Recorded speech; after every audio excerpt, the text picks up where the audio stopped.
collecting extra rental charges, including GST. Also, సందర్భంగా that owners are increased the rents to the extent of GST. Suppose 1 lakh rent plus 18,000 is equal to 1,80,000. They are charging 120. It means the supplier himself is a registered taxpayer. Some are registered, some are unregistered. They are increasing rent. They are not saying that I am charging GST. They are increasing the rent to the unregistered అయినప్పుడు 18% add చేయడానికి లేదు కదా. If your supplier is unregistered taxpayer, he cannot collect 18%. My submission is applicable GST they are adding to the rental charges, not saying that GST is charging separately. But in that situation, as per forma, I should deduct the TDS portion, GST portion and apply for RCM. That is my submission. Is it okay? Total rental charges excluding GST portion, because it is already included the GST unregistered dealer. Unregistered taxpayer have to pay on the GST portion. That may be condition between you and your supplier. ఇప్పుడు suppliers ఎలా ఉంటుంది, for example rent ఇస్తున్నారు 20,000 rent ఇస్తున్నారు. 20,000 rent ఇచ్చేటప్పుడు నా recipient ఈ RCM provisions వచ్చాయి కాబట్టి ఆ 20,000లో 18% డిడక్ట్ చేసుకుని అది ఆర్సీఎంలో పేమెంట్ చేస్తున్నాను అనుకున్నప్పుడు అతను ఏమంటాడు, no no no you have to pay extra అని చెప్పి అంటాడు. That is understanding between you and the supplier. My submission is ఎందుకంటే మీరు ఆ 20,000 నుంచి 18% కోత కోసారనుకోండి, అతనికి ఏ 17,000 16,000 వస్తుంది. So definitely you will say that no, I have to receive 20,000, whatever the tax you have to pay, you pay it to the department. As per extra 20,000 rupees. As per agreement, ఈ provision వచ్చింది కదా అని చెప్పి ఆ రోజు వరకు మీరు 20,000 ఇచ్చుంటారు వాడికి. ఆ ప్రొవిజన్ అక్టోబర్ నుంచి వచ్చిన తర్వాత నో ఐఎమ్ డిడక్టింగ్ 18%, 20,000 బదులు నేను 15,000 16,000 నీకు ఇస్తాను, ఇది నేను గవర్నమెంట్ డైరెక్ట్ గా ఆర్సీఎంలో పేమెంట్ చేస్తానంటే ఎవరు కూడా యాక్సెప్ట్ చేయలేదు, మనం కూడా యాక్సెప్ట్ చేయం కదా. మనకే ఆ ప్రాపర్టీ ఉంది అని చెప్పి అనుకుందాం. Agreement says as applicable. The GST is applicable. That is you between you both of you. Thank you. It depends upon understanding. Sir కొద్దిగా మీరు అందరు కూడా సైలెన్స్ మెయింటైన్ చేయండి. ఎవరైనా ఒక 1% is asking any question, మీరు అందరు కొద్దిగా సైలెన్స్ ఉంటే సార్ క్లారిఫై చేస్తారు, so that others can understand easily. Please cooperate.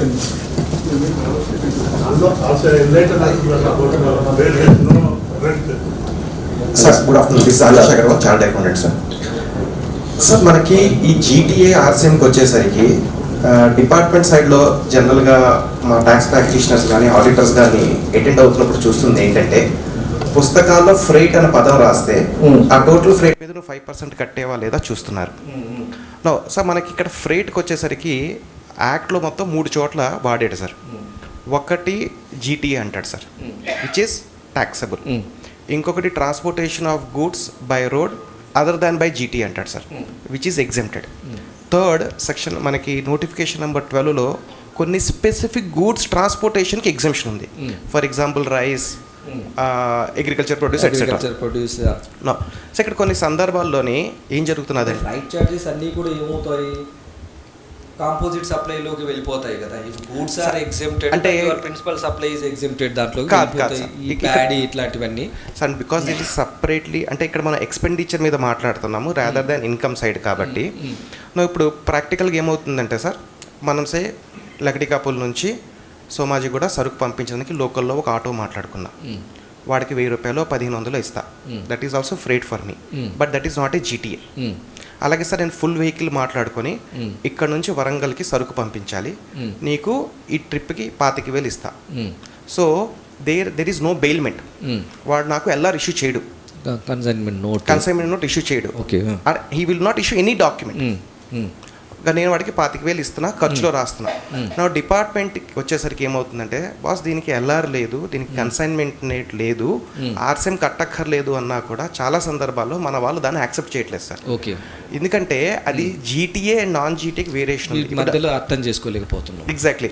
So దానికి ఎల్ఆర్ లేదు సార్ అంటే ఒప్పుకోవట్లేదు. నువ్వు పుస్తకాల్లో ఫ్రైట్ రాసేవంటే కట్టాల్సిందే. Okay, so it require somewhere some clarification from the department side sir. అంటే క్లారిఫికేషన్ ఉంది, కాకపోతే అర్థం చేసుకోలేకపోతున్నాం. GTA and non GTA, when it is GTA, when it అక్కడ ఏమైందంటే సార్ జీటీఏ ఇష్యూస్ కన్సైన్మెంట్ అన్నారు సార్. సో వాడు ఎందుకు ఇష్యూ చేయలే, వాడు ఇష్యూ చేస్తే పని అయిపోతుంది కదా, వాడు ఎందుకు ఇష్యూ చేయలేదు పని అయిపోతుంది కదా, they are not the answers. Okay, వాడు ఇష్యూ చేయాల్సి ఉంటే చేసి ఉండకపోతే అలాంటి సప్లై రిజిస్ట్రేషన్ ఉంటేనే ఇష్యూ వచ్చేది కాదు కదా, వాడికి రిజిస్ట్రేషన్ ఇచ్చి సార్. ద థింగ్ ఈజ్ ఆయన నోటిఫికేషన్ సార్, ఈ జీటీఏ అన్నది ఆర్సీఎం పుట్టిందే ఈ జీటీఏ కోసం. అవును. ఎందుకు అంటే ఫస్ట్ లారీ ట్రాన్స్పోర్టర్ల మీదే జిఎస్టీ వేశారు, వాళ్ళు మొత్తం దేశంలో వెహికల్స్ ఆపేశారు. గవర్నమెంట్కి అర్థమైంది ఏంటంటే వాడు ఏ రోజు ఎక్కడ ఉంటాడో డీలరే పట్టుకోలేడు, మనం అక్కడ పట్టుకుంటాం, మనకి ఈజీగా దొరికేది డీలర్ కాబట్టి for the first time indirect taxes converted into direct tax by way of RCM. ఫస్ట్ స్లైడ్లోనే అదే ఆర్గనైజ్డ్ సెక్టార్ అని చెప్పండి. ఎగ్జాక్ట్లీ. సో సార్ ఈ RCM on GTA and RCM on ఫ్రేట్కి వేరియేషన్ మీద కానీ డిపార్ట్మెంట్ సైడ్ ఒక క్లారిఫికేషన్ వస్తే సార్, చాలా సందర్భాల్లో ఏమవుతుందో ఆడిట్ టైంలో అది పట్టుకుంటారు. అంటే నేను క్లారిఫికేషన్ అనే బదులు I will speak to commissioner madam. ఎట్లాగో మేడం ఏమన్నారంటే ఎవ్రీ మంత్ కొన్ని క్లాసెస్ తీసుకోమని చెప్పినారు, కొన్ని టాపిక్స్ అని చెప్పి అన్నారు. Sure sir. ఇనీషియల్గా మేము రిజిస్ట్రేషన్స్ పైన plus returns plus refunds audits పైన ఏప్రిల్ మేలో కంప్లీట్ చేశాం సార్. జూన్లో ఇంతవరకు ఏ క్లాసులు తీసుకున్నట్టుగా లేరు. ఇప్పుడు జూలైలో ఉండేటువంటి క్లాసుల్లో ఈ జీటీఏ ఈ ఫ్లైట్ ఛార్జెస్ వీటిని మేము ఇంక్లూడ్ చేస్తే సరిపోతుంది. Exactly sir. So that it will reach at least 80 to 90% of the officers.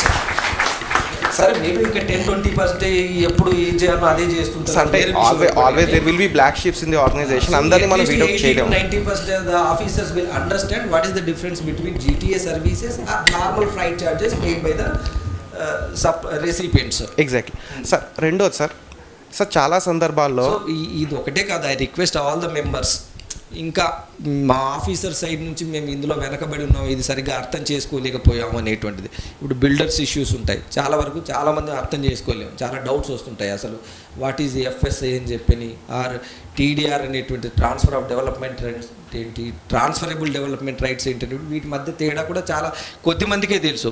So ఇలాంటి మీరు ఉన్నప్పుడు అసోసియేషన్ ద్వారా కొంచెం రిప్రజెంటేషన్ ఇవ్వండి. ఎస్, అట్లీస్ట్ ఇన్ఫార్మల్గా ఇచ్చినా చాలు వాట్సాప్లో, సార్ వీటిపైన కొంచెం ఇంకా నాలెడ్జ్ ఉంటే బాగుంటుంది, ఆఫీసర్స్కి అండర్స్టాండింగ్ బెటర్ అండర్స్టాండింగ్ ఉంటే బాగుంటుంది అంటే we will include those topics. Sir next thing sir, కొన్ని సందర్భాల్లో డీలర్కి తెలుసో తెలియకో ఆర్సీఎం కట్టడు సార్. సబ్సిక్వెంట్గా during the course of audit or inspection ఇది ఆర్సీఎం కట్టలేదు అని మనం కట్టమంటున్నాం. నో, మనకి ఇప్పుడు అమెండ్మెంట్ వచ్చిన తర్వాత 2024-25 వరకు మనకి ఇమ్యూనిటీ ఉంది, కానీ పోస్ట్ 24 మనకి ఆ ఇమ్యూనిటీ పోతున్నది. సార్ కొన్ని సందర్భాల్లో ఏమవుతుందంటే సార్, నేను ఆర్సీఎం డిక్లేర్ చేయకపోయినా నేను ఆర్సీఎం ఆ మంత్లో డిక్లేర్ చేసున్నా, నా టోటల్ క్యాష్ అవుట్ఫ్లో గవర్నమెంట్కి మారట్లేదు సార్. సో ఈవెన్ దో మనకి మల్టిపుల్ కేసెస్లో, కొన్ని కేసెస్లో కోర్ట్స్ ఏమొచ్చి రెవెన్యూ న్యూట్రాలిటీ ఉంది, కొన్ని కేసెస్లో రెవెన్యూ న్యూట్రాలిటీ లేదు అని మనకి మల్టిపుల్ జడ్జ్మెంట్స్ ఉన్నాయి.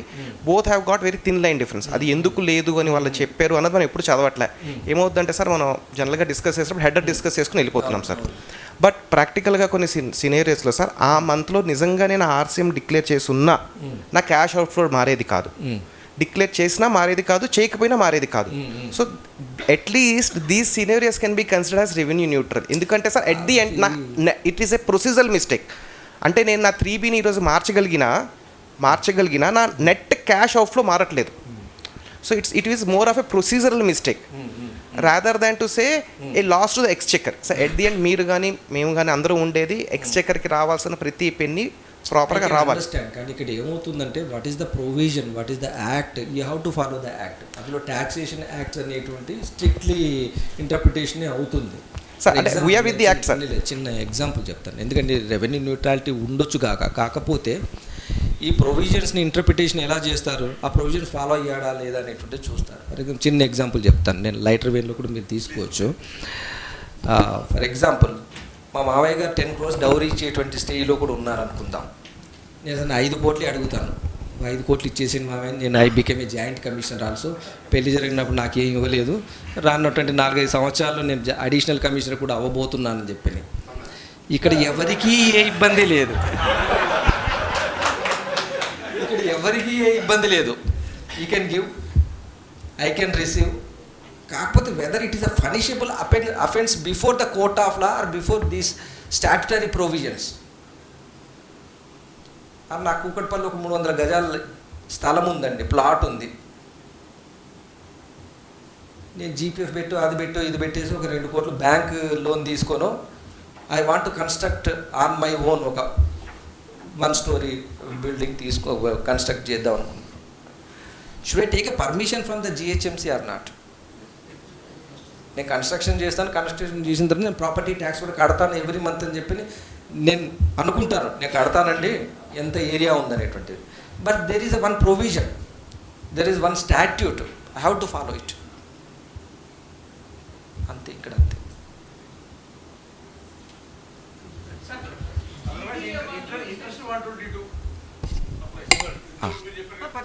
ఇప్పుడు అదే తీసుకొచ్చారు.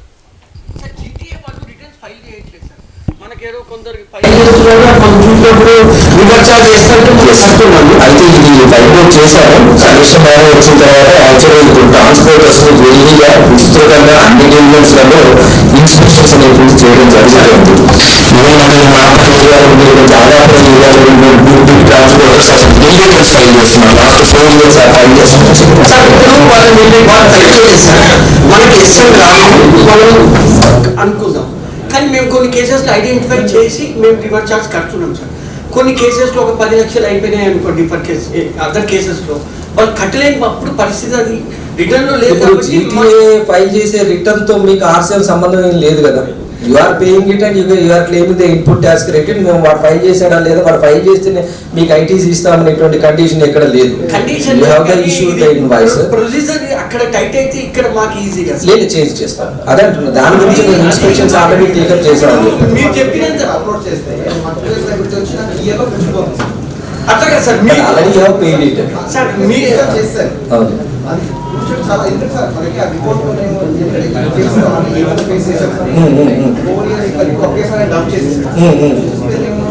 లేదు ఇప్పుడు ఇది దీంట్లో కూడా వస్తుందండి. టీడీఎస్ డిడక్టర్కు 3B ట్యాక్స్ పేయర్ మధ్యలో డిఫరెన్స్ వస్తుంది. జిఎస్టీఆర్ 8కు జిఎస్టీఆర్ 3Bకి వస్తుంది, జిఎస్టీఆర్ 7కు జిఎస్టీఆర్ 3Bకి వస్తుంది. అతను ఎప్పుడు అతను దీని ప్రకారం ఇది చేస్తూ ఉంటాడు, ఫైల్ చేస్తూ ఉంటాడు. మీరు యాక్చువల్ సప్లై ఎప్పుడు జరిగిందో అప్పుడు రిపోర్ట్ చేస్తూ ఉంటారు.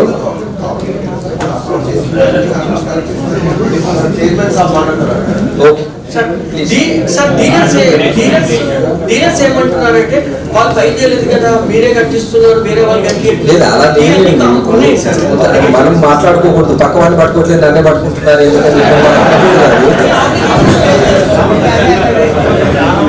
Last question last question sir, ఇప్పుడు జీటీఏ హోల్డర్స్ ఏం చేస్తారంటే కలెక్షన్ పాయింట్స్ పెడతారు. టోటల్ ట్విన్ సిటీస్లో there is a collection points of hundreds ఉంటాయి. బట్ నేమ్ సేక్ ఏం చేస్తున్నారంటే వాళ్ళ నేమ్ బోర్డు అక్కడ పెడతారు. సపోజ్ XZ కంపెనీ ఉంది, ఉప్పల్లో కూడా వాళ్ళ మెయిన్ జీటీఏ అక్కడ, దాని కలెక్షన్ పాయింట్స్ పెడతారు. కలెక్షన్ పాయింట్ దగ్గర జీటీఏ కూడా వీళ్ళు ఏం చేస్తారంటే జిఎస్టీలో రిజిస్ట్రేషన్ అడిషనల్ ప్రీమిసెస్ కింద పెట్టుకుంటారు. అడిషనల్ ప్రీమిసెస్ పెట్టినప్పుడు దెర్ ఈజ్ ఆర్సీఎంఎల్ applicable or not? That is first question. Okay, it is applicable. అంటే it's a collection point only. Agent will collect that only the goods and just we pick up business premises కిందకే వస్తాయి కదా, different so who has to pay కిందకే వస్తాయి. yes, who has to pay? That's a GTA holder or it's a collection agent? GTA holder. So there is a agreement between the GTA holder and this collection agent. No, the GTA holder నుంచే supply జరుగుతుంది. So he is also a registered dealer. Okay. Then what case RCM who has to pay?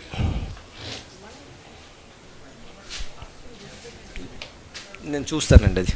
Yeah, thank you. Thank you.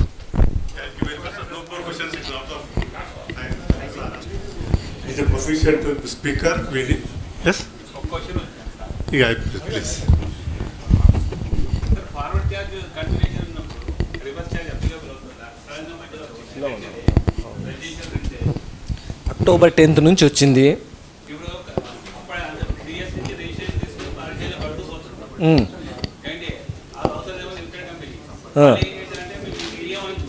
లేదు అలా కాదు sir, ఇక్కడ who is the supplier of the services unregistered taxpayer అయినప్పుడే, register అయినప్పుడు forward ఛార్జే continue అవుతుంది. అందుకే reverse charge అనే క్వశ్చనే ఉత్పన్నం కాదు.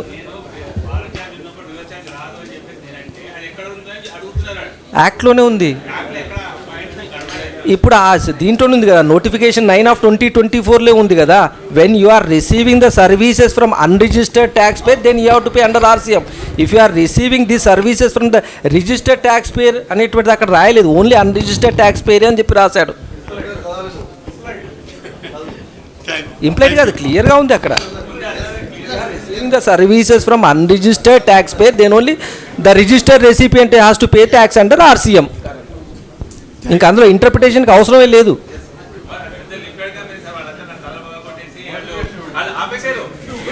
Professor Speaker, with a man with a in-depth knowledge, and SAR officer report ke hoga Janata Garage, not only subject sir, me like the inkoka PV Subbarao garu tayaracharu department lo, and దగ్గర visitors are ఎప్పుడు full ఉంటుంది రచ్చబడలాగా. And visitors are more than not only practitioners and the taxpayers. Officers are more visitors to him, and he is a very articulative speaker. Thank you very much. Commissioner Arvind Reddy garu and Amarinder garu chairman and speaker Arvind Reddy gariki. Amarinder garu kuda immediate ga spontaneous ga oppukunnaru sir ma to be the chairman for this session. Thank you so much sir. మా విన్నపాన్ని first accept చేసి ఇమీడియట్గా నేను స్పీకర్గా వస్తా అని. And this topic has been specifically chosen by our guru PV Subbarao garu. సార్ని consult చేశాము, sir ఏ subjects మనము సెమినార్లో పెడితే బాగుంటుందో ఒకసారి సజెస్ట్ చేయండి అంటే సార్ ఎలాబొరేట్గా and we have entirely GC మొత్తం కూడా the subjects which has been chosen today entirely Subbarao sir చెప్పింది, ఇవన్నీ కూడా పివి సుబ్బారావు సార్ చెప్పింది. Sir thank you so much sir, thank you so much. The burning issues అతను బర్నింగ్ ఇష్యూస్ ఉన్నాయండి, you take up అని simply has suggested, we have blindly followed, మీ ఫుడ్ స్టెప్స్నే we are following sir. Thank you so much. Now thank you sir. Now I would request all the GC members to come forward and we will try. Subbarao sir మీరు కూడా రావాలి sir ఒకసారి please.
Financial statements on non-corporate entities and latest amendments proposed under income tax by Komaraju Sirish Garu.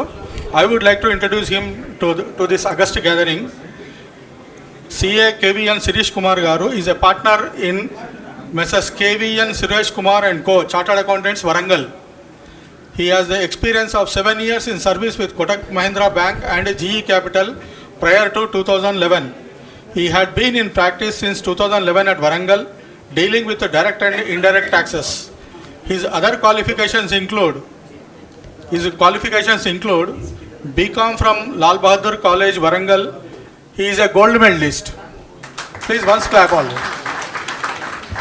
And he is holding a diploma in information systems audit DISA from ICAI. This is the brief profile of Sirish Kumar Garu. Please welcome all of us. Suresh Kumar Garu. Thank you, sir. Now I request Mr. Hussain Wali to introduce CA Ganesh Garu. Please. All senior members, good morning today. CA Ganesh Garu is a fellow chartered accountant, assurance and advisory specialist, speaker and complaints consultant. He is a BCom graduate and graduate of LLB also. He is having 20 years experience in audit, assurance and advisory services. He is a former partner of Shaker & Co, Chartered Accountants, Secunderabad. He established independent practice in the year 2018, offering specialized financial and compliance solutions. He is having 15 years corporate industry experience before transition into full-time practice. Areas of specialization is audit assurance, regulatory compliance advisory, practice management and control compliance frameworks for professional firms. And welcome, sir. Welcome to today's association.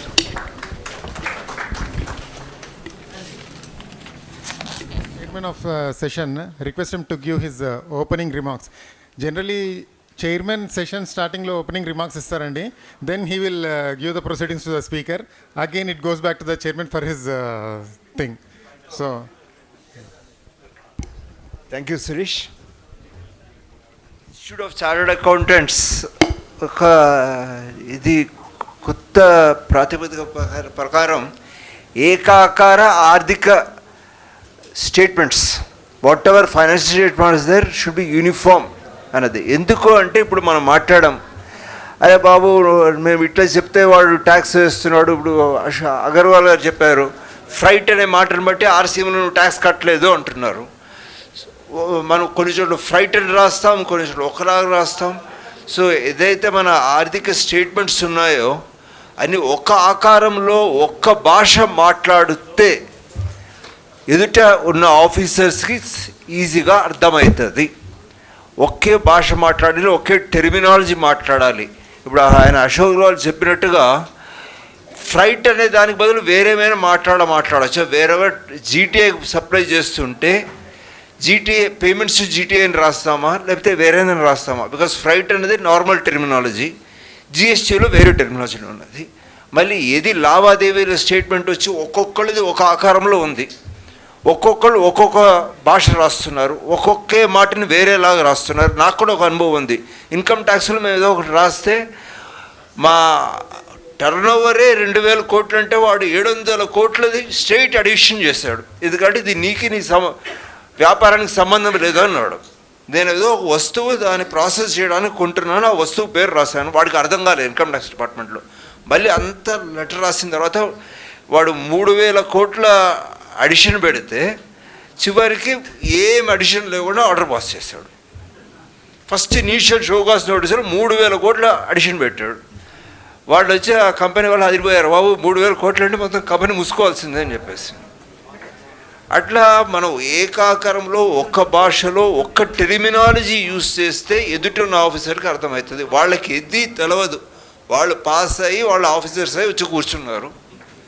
So ఒక్క ఆకారంలో అన్ని వ్యాపార సంస్థలు ఒక ఆకారంలో financial statements ఇస్తే కంపారిజన్కి ఇంకో దానికి కూడా పనికొస్తుంది, ఒకదాని ఒకటికి పోల్చి చూడటానికి పనికొస్తుంది. అందువల్ల institute of chartered accountants as a torch bearer of accountancy profession in India అన్ని వ్యాపార సంస్థలు ఒక్క ఆకారంలో ఇవ్వాలి. ఈవెన్ కంపెనీ ఇది ఏదైతే ఏకాకార ఫైనాన్షియల్ స్టేట్మెంట్ ఉందో కంపెనీ ఆకారంలో ఉంది, కానీ కొన్ని డిస్క్లోజర్స్ మార్చారు. అది శిరీష్ గారు వివరిస్తారు, ఎందుకంటే ఆయన చాలా ఇది చేశారు, దాని మీద రీసెర్చ్ చేసి అంత ప్రాక్టీస్ చేశారు. So he will explain it. It is over to Sirish.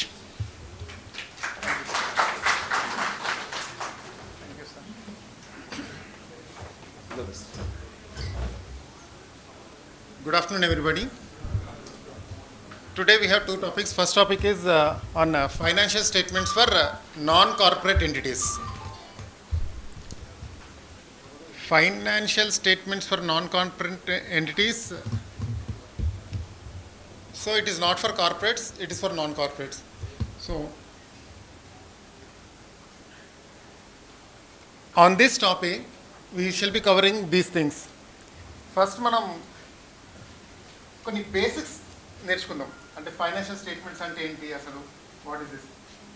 అందరికీ తెలుసు అని అనుకుంటాం, but let us go through, we will be surprised అసలు ఏమేమి ఉంటాయో. సో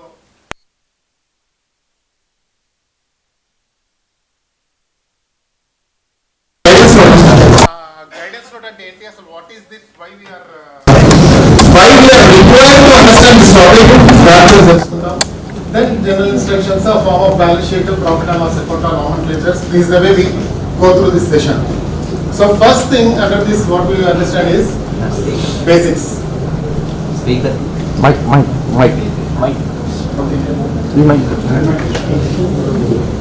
బేసిక్స్ లో అసలు ఫైనాన్షియల్ స్టేట్మెంట్స్ అంటే ఏంటి మన అందరం ఎప్పుడు మాట్లాడినా కూడా general thing what we do is balance sheet P&L ఇచ్చావా, ఎక్కడైనా రాసుంటే మాత్రం ఆడిటెడ్ ఫైనాన్షియల్ స్టేట్మెంట్స్ ఇవ్వండి అని రాస్తుంది పేపర్లో కానీ ఏమైనా నోటీస్లో కానీ ఏమైనా వస్తాయి. కానీ జనరల్ వాడుకలో మనం ఏం చేస్తామంటే ఫైనాన్షియల్ స్టేట్మెంట్స్ అనగానే ఒక P&L ఒక బ్యాలెన్స్ షీట్ ఇచ్చేస్తాం. Is that the financial statements? Actually wherever across in general sense financial statements means balance sheet, profit and loss account, cash flow statement and notes forming part of account. Notes and other statements, descriptive statements forming part of account. Notes forming part of account అనేది కూడా explain చేస్తాం కానీ but these things. So whenever we come across a word called financial statements, it comprises of 4 things: balance sheet, profit and loss account, cash flow statement and notes forming part of account or explanatory statements forming part of account. These 4 things put together forms part of financial statements. My presentation generally comprises of, for small and medium practices andi, I am leaving out big firms or big ante 1000 crores turnover ఉన్న వాళ్ళు 500 crores turnover ఉన్న వాళ్ళు multinational కంపెనీస్కి వాళ్ళకి వర్తించేవి నేను చెప్పట్లేదు. I am concentrating more towards small and medium firms అంటే ₹1 కోటి బిజినెస్, 10 కోట్ల బిజినెస్, 50 కోట్ల బిజినెస్, ఇట్లాంటి వాళ్ళకి ఆడిటర్స్గా మనం ఏం చేస్తాం, ఇట్లాంటి వాళ్ళకి కన్సల్టెంట్స్గా మనం ఏం చేస్తాం, దానికి ఉద్దేశించే నా presentation. So it is nothing to do with listed companies కానీ 500 crores or 1000 crores partnership firms కానీ దానికి ఉద్దేశించేది కాదు. సో ఆ తరుణంలో on this background I'm going to start this అండి. సో ఫస్ట్ థింగ్, మనం ఎప్పుడు క్యాష్ ఫ్లో స్టేట్మెంట్ వేసి ఉండం ఒక ప్రొప్రైటరీ కన్సర్న్ కానీ పార్ట్నర్షిప్ కానీ. ఎందుకు వేసి ఉండము అంటే అది మ్యాండేటరీ కాదు కాబట్టి వేసి ఉండం. సో అది తీసేస్తే ఇక నుంచి మనకి ఫైనాన్షియల్ స్టేట్మెంట్స్ అంటే P&L account, balance sheet, notes forming part of account. Notes forming part of account మనకి వర్తిస్తుంది, 100% వర్తిస్తుంది, మనం చేయాల్సిందే, వేరే ఆప్షన్ లేదు. ఎందుకు? We will see. This the first thing. Second thing, accounting and income tax. In general మనం P&L అకౌంట్ అది వేస్తే మైండ్లో ఇన్కమ్ ట్యాక్స్ గురించి ఆలోచించి వేస్తాం మనం. That is our way of functioning. కానీ అకౌంటింగ్కి ఇన్కమ్ ట్యాక్స్ సంబంధమే లేదు. First thing, income tax is something different. Accounts, preparation of P&L account and balance sheet is something different. Both are separate. So మనం accounts, P&L account, balance sheet prepare చేసేటప్పుడు income tax గురించి ఆలోచించొద్దు. మళ్ళీ దేని గురించి ఆలోచించాలి? అకౌంటింగ్ స్టాండర్డ్స్, గైడెన్స్ నోట్స్, వాటి గురించి ఆలోచించాలి. అది నేను చెప్తాను. That is what we're going to see. అందుకోసమే ఈ session, that is what we're going to see. So accounts, income tax వేరే వేరే. మళ్ళీ అకౌంట్స్, ఇన్కమ్ ట్యాక్స్ వేరే వేరే అంటే అసలు మనం P&L వేసేదే ఇన్కమ్ ట్యాక్స్ వచ్చి కదా. బట్ P&L ఇన్కమ్ ట్యాక్స్ కోసం కాదండి. P&L బ్యాలెన్స్ షీట్ వేసేది ఆ ఫైనాన్షియల్ రిజల్ట్స్ అది తెలుసుకోవడానికి, దాని మించి ఇన్కమ్ ట్యాక్స్ కడతాం. That is a secondary thing. Okay, we will go through, but this is a thing అండి. Next, corporates and non corporates. Corporates అంటే in India whenever somebody says corporate అంటే simple thing, a company registered under companies act. That's it. That is a simplistic. ఇక ఎక్కువ confusion లేకుండా సింపుల్గా మాట్లాడే. Corporate అంటే ఏంటి అంటే companies registered under companies Act for a limited purpose. LLP registered under companies Act, MCA portal, LLP registered LLP, even though it is a partnership, but practical purpose దాన్ని కూడా కొంచెం ఎక్స్క్లూడ్ చేశారు corporate. So what is non corporate then? everything else is non-corporate. That is a simple, everything else is non-corporate. Next, why focus on non-corporates? ఇప్పుడు మన session కూడా ఏంటండి, financials for non corporate entities, formats of financials for non corporate entities. ఇన్ని రోజులు ఏం లేనిది ఇప్పుడు ఎందుకు వచ్చింది? ఎందుకంటే మనం తరతరాలుగా ప్రాక్టీస్ చేస్తున్నాం. కార్పొరేట్స్ ఎన్ని నాన్ కార్పొరేట్స్ కూడా ఉన్నాయి, అట్లనే ప్రాక్టీస్ చేస్తున్నాం. నాన్ కార్పొరేట్స్లో కూడా 1000 కోట్ల టర్న్ ఓవర్ చేసే వాళ్ళు ఉన్నారు, అట్లనే నడుస్తుంది. ఇప్పుడు ఎందుకు వచ్చింది అంటే institute of chartered accountants of India mandatory చేస్తుంది. In a different way it is pushing. ఎలా అనేది నెక్స్ట్ చెప్తాను నెక్స్ట్ సెషన్లో. But it is becoming mandatory. అంటే నాన్ కార్పొరేట్ వాళ్ళు కూడా ఎలా పడితే అలా financials P&L account balance sheet వేయడానికి వీల్లేదు. ఇన్స్టిట్యూట్ ఒక ఫార్మాట్ తీసుకొచ్చింది. బ్యాలెన్స్ షీట్ అంటే ఈ ఫార్మాట్లోనే ఉండాలి, P&L అంటే ఈ ఫార్మాట్లోనే ఉండాలి. ఇలా చేస్తేనే యాక్సెప్టబుల్, అదర్వైజ్ నాట్ యాక్సెప్టబుల్. ఈ టైప్లో ఇన్స్టిట్యూట్ తీసుకొచ్చేసరికి ఇప్పుడు అందరం దాని గురించి తెలుసుకోవాల్సిన అవసరం ఏర్పడింది. ప్లస్ నాన్ కార్పొరేట్స్ ఇన్స్టిట్యూట్ ఇప్పుడే ఎందుకు తీసుకురావాల్సి వచ్చింది అంటే లాస్ట్ 10 yearsలో ఏం జరిగింది అంటే there is a huge spending by government. Either it can be infrastructure or other projects. There are so many things which is being done by non-corporate entities. So much of spending by non-corporate entities. వాళ్ళ reporting చూస్తే last 10 years everything got computerized, from direct taxes to indirect taxes, everything, and government is implementing so much of artificial intelligence for extracting information and for regulating things. దీంట్లో తెలిసింది ఏంటి అంటే ఒక standard way of reporting కానీ standard way of presentation కానీ non కార్పొరేట్స్లో రావట్లేదు. Same business ఒక ప్రొప్రైటరీ కన్సర్న్ ఒకలాగా రాస్తున్నాడు, ఇంకో ప్రొప్రైటరీ కన్సర్న్ ఇంకోలాగా రాస్తున్నాడు. There is no thing. So somewhere they fell that it has to be regulated. ఆ కారణంగా let us push for standardisation అంది. స్టాండర్డైజేషన్ ఎలా తీసుకొస్తారో just we will go through. Next అండి, జనరల్ పర్పస్ ఫైనాన్షియల్ స్టేట్మెంట్స్. ఇది కూడా ఊరికే వస్తూ ఉంటుంది. ఫార్మెట్ ఇలా ఉండాలి, ఫార్మెట్ ఇలా ఉండాలి, ప్లస్ ఏవేవో చెప్తుంటే in general whatever general we say is applicable to general purpose financial statement. What is meant by general purpose financial statement means general purpose financial statements are normally the financial statements what we prepare. అంటే general purpose కూడా స్పెసిఫిక్గా ఉంటాయా అంటే yes. Electricity company ఉంది, వాళ్ళకి separate formats ఉన్నాయి, that is not general purpose financial statements. Insurance companies ఉన్నాయి, వాళ్ళకి సెపరేట్ వేలో, so that is not general purpose financial statement. So what is general purpose financial statement? Generally what ever is prepared in general for commercial, industrial or social organization, whatever they are preparing. So whatever we talk now are applicable to general purpose financial statements. Whatever we say, whatever we discuss, whatever things we talk is applicable for general purpose financial statements. Users and their information needs. ఇది కూడా కొంచెం అవగాహన మనందరికీ ఎందుకు ఉండాలి అంటే whenever we are involved in preparation of financial statements, first thing is income tax is the last thing andi. First thing is there are banks who uses these financial statements for giving of loans. It is becoming more and more important. There are many people, because of this artificial intelligence thing where everything is getting computerized, our financial statements are knowingly or unknowingly being used by our customers probably or our suppliers in an active manner. GST వచ్చిన తర్వాత మీరు ఏం చేయాలన్నా కూడా వాళ్ళ GST number కొట్టి they are seeing whether regular returns అన్ని file అయ్యానా, ఇతని నుంచి నేను బిజినెస్ చేస్తే నాకు ఇన్పుట్ క్రెడిట్ వస్తుందా, ప్రాపర్గా రాదా. So it is also one of the fundamental things because many people are dependent now on our financial statements. That is the reason why it is more important for us to prepare financial statements in a particular manner or whatever is a defined manner. This is the basic things.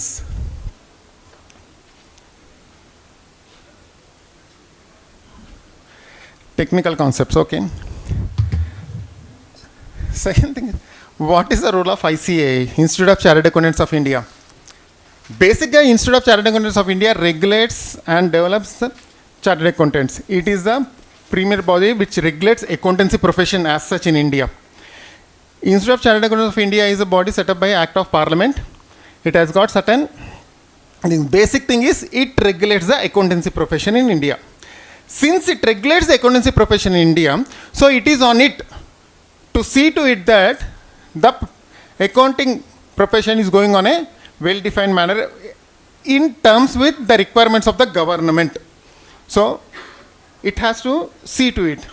In that regard, Institute issues various accounting standards, Institute issues various guidance notes, Institute issues various technical guides. Now coming to accounting standards, what are accounting standards? Simply means accounting standards are rules form framed which has to be mandatory followed by everybody. Suppose if we are not following the rules, institutes debarred any of its members to sign on those financial statements.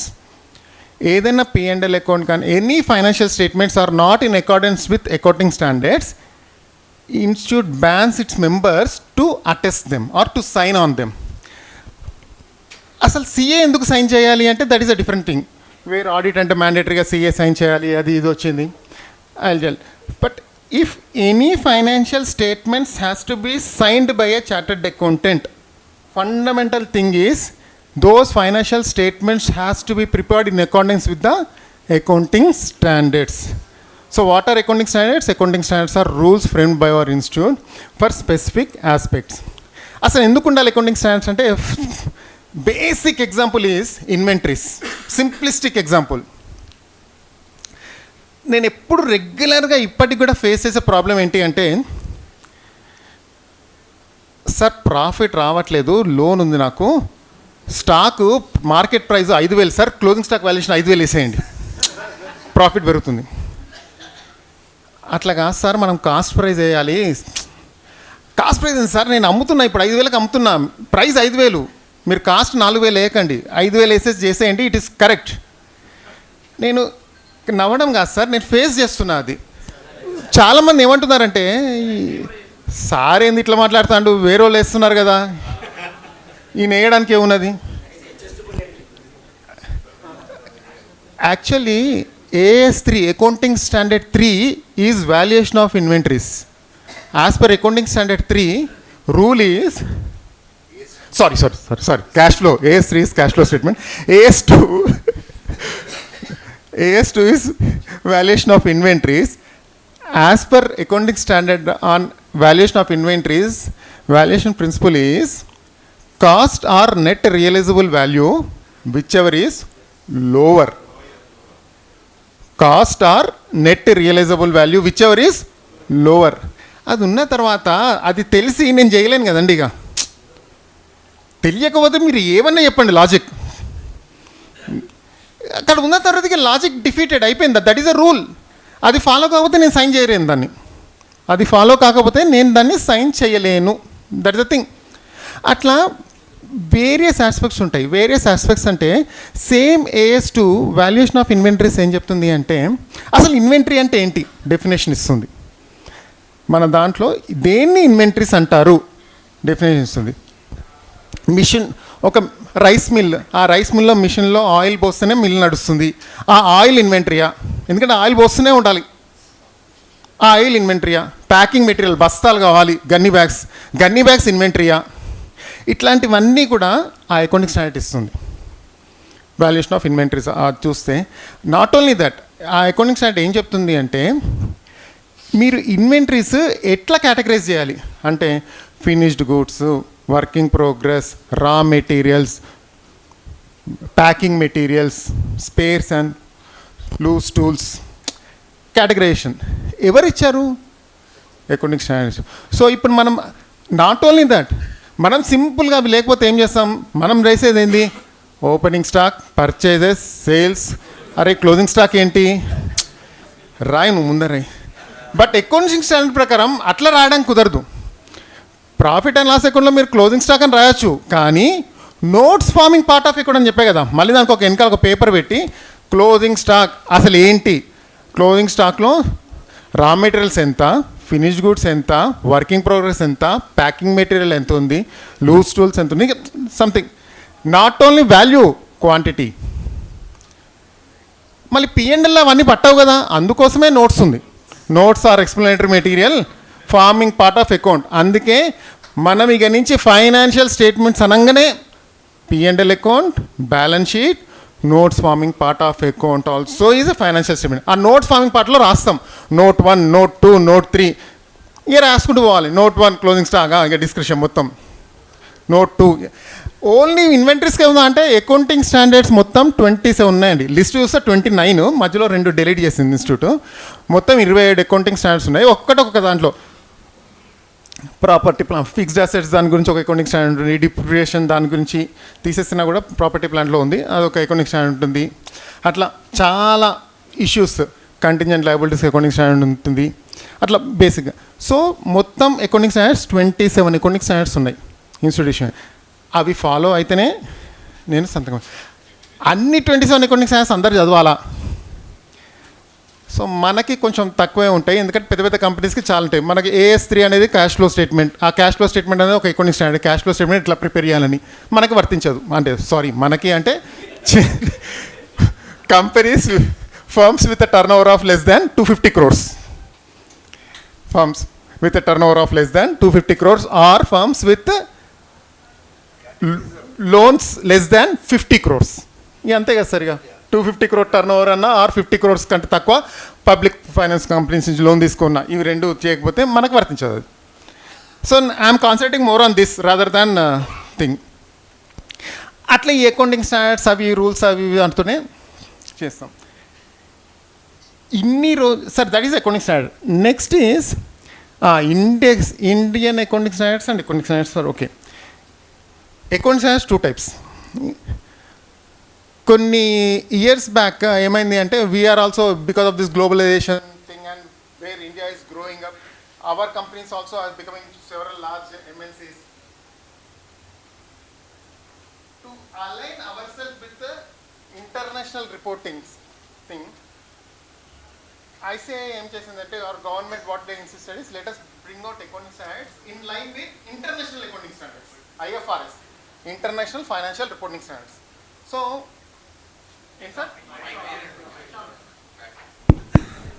So ఇంతసేపు వినపడలేదా sir? Last వాళ్ళు okay.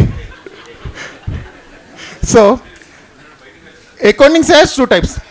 IFRSతోనే align చేసిన accounting standards IND AS అంటారు, Indian accounting standard. దాని short ఫామ్లో IND AS. What is that is IND AS? దాని normal క్లేచరు, దాని వర్డింగ్స్ అన్నీ కొంచెం వేరేలా ఉంటాయి. దానిలో నార్మల్ అకౌంటింగ్ స్టాండర్డ్స్ ఇక నార్మల్ ఇండియన్లో వర్తించే అకౌంటింగ్ స్టాండర్డ్స్. IND AS ఎవరికి వర్తిస్తుంది అంటే listed companies and certain prescription ఉంది. ఆ లిస్టెడ్ కాకుండా అన్లిస్టెడ్ స్మాల్ కంపెనీస్కి నార్మల్ అకౌంటింగ్ స్టాండర్డ్స్ వర్తిస్తాయి.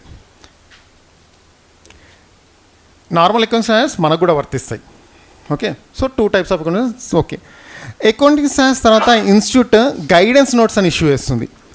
Guidance note is more of ఒక మెంబర్ అంటే చార్టెడ్ అకౌంటెంట్. జనరల్లీ ఒక చార్టెడ్ అకౌంటెంట్ ఏదైనా ఒక స్పెసిఫిక్ ఏరియాలో కొంచెం కన్సర్న్ కానీ or certain many various opinions కానీ various ways of doing the same thing ఉంటే ఇన్స్టిట్యూట్ ఏం చేస్తుంది అంటే ఒక గైడెన్స్ కోసం ఒక నోట్ పబ్లిష్ చేస్తుంది.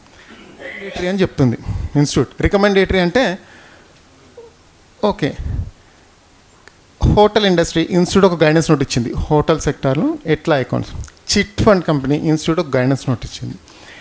Are educational sector, fund based accounting ఉంటుంది education sector, or institute guidance note ఇచ్చింది. Guidance note is more of a guiding the member in auditing or in putting that thing. కానీ అది recommendatory in nature. కానీ institute అక్కడ ఏమంటుంది అంటే every member has to follow this guidance note. It is recommended that every member should follow. అని next ఏమంటుందంటే if any member is not following, it is his duty to show why he is not following. రికమెండేటరీగా light తీసుకో మనం చేసేద్దాము అంటే ఒకవేళ if I'm not following something which a guidance note has been issued, it is my responsibility to put it why I am not following.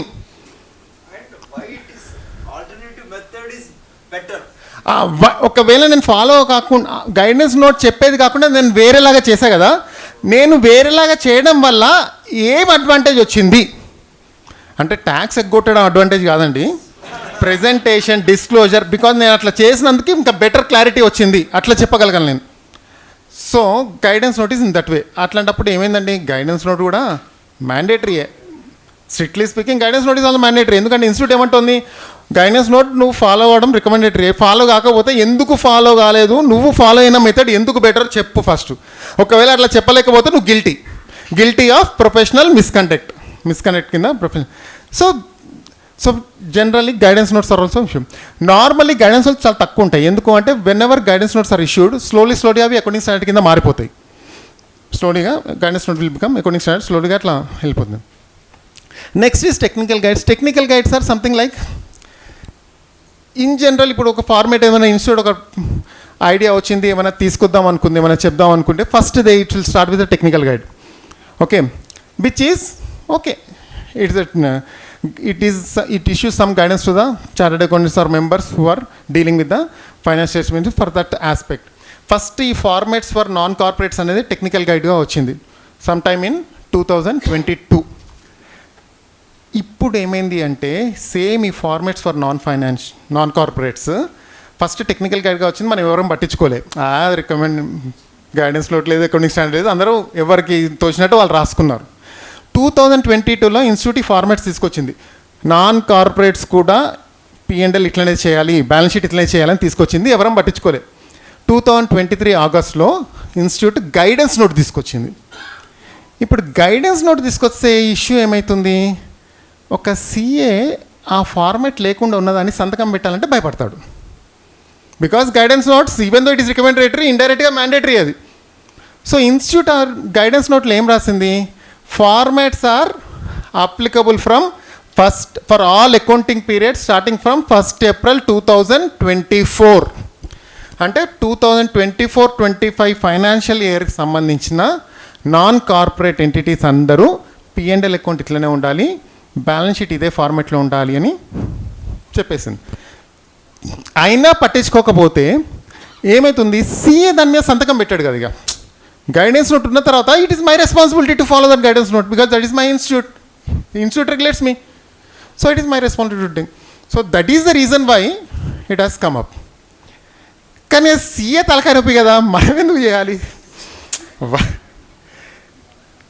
In general chartered accountants in general don't prepare financial. సరే మన లెవెల్లో prepare చేస్తూ ఉంటాము, చెయ్యకపోతే ఏమవుతుంది అండి అంటే you will lose the client ultimately. ఇన్ని రోజులు టాలీ ఉంది కదా, ఇచ్చేస్తే అయిపోతుంది కదా అంటే ఓకే. ఇప్పుడు ఇవి మీరు తెలుసుకొని ఇట్లాంటి డేటా మీరు ప్రొవైడ్ చేయకపోతే అల్టిమేట్గా you will be losing the client because I will be having more hold as a chartered accountant on the thing. So తెలుసుకోవాల్సిన, if you are involved in preparation of financial accounts, మీరు involve అయ్యారు అంటే ఇది తెలుసుకోవాల్సిన అవసరం ఉంది. అంతే, ఇక వేరే ఆప్షన్ లేదు. ఎందుకంటే ఇక CA ఈ ఫార్మాట్లోనే అడుగుతాడు కాబట్టి. ఏం లేదు మా CA నాకు కోఆపరేట్ చేస్తాడు, నేను ఎట్లా ఇచ్చినా కూడా అతను చేసుకుంటాడు అని. అయినా సరే క్లయింట్తో మాట్లాడడానికన్నా కొంచెం అవగాహన ఉండాలి కదా, just to have a hold. So next audit versus non audit. అందరు ఇదే P&L చేయాలా? ఇన్ జనరల్ ఎక్కడైతే ఒక చార్టర్డ్ అకౌంటెంట్ సంతకం పెట్టాలి అని మీరు అనుకుంటారో ఆ ఫైనాన్షియల్ స్టేట్మెంట్స్ అన్నీ ఇప్పుడు మనం చూడబోయే ఫార్మాట్లోనే ఉండాలి. అంటే CA సంతకం వద్దు అంటే నాన్ ఆడిట్ అది. So non audited financials okay, non audited financials are okay, but wherever financials are audited, wherever financials require CA signature, so those things has to be mandatorily under these format. So okay, so institute has taken out a guidance note in 2023 August which is applicable from 1st April 2024 onwards. What does the guidance note says? Applicability of the guidance note is for all non-corporates. What is meant by non-corporates?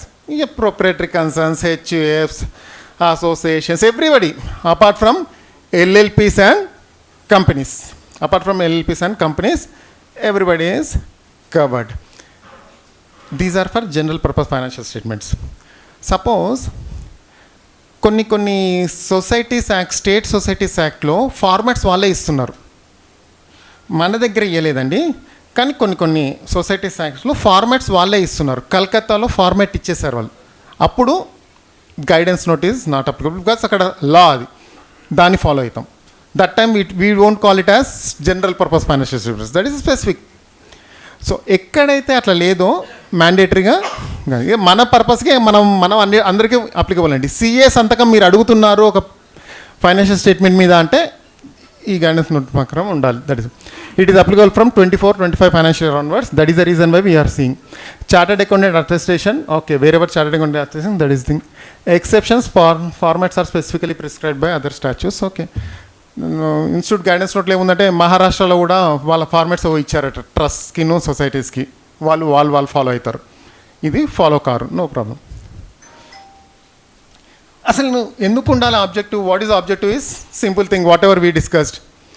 Standardise the formats, అందరూ ఒకటేలా ఉంటాయి, so it is easy to compare. Next, enhance the quality and comprehensiveness of the financial reporting. అన్ని items ప్రాపర్గా disclose అవుతాయి. Okay, you can't exclude certain things because everything will be in a organised manner. Compliance with applicable accounting standards. Now, when you are preparing this,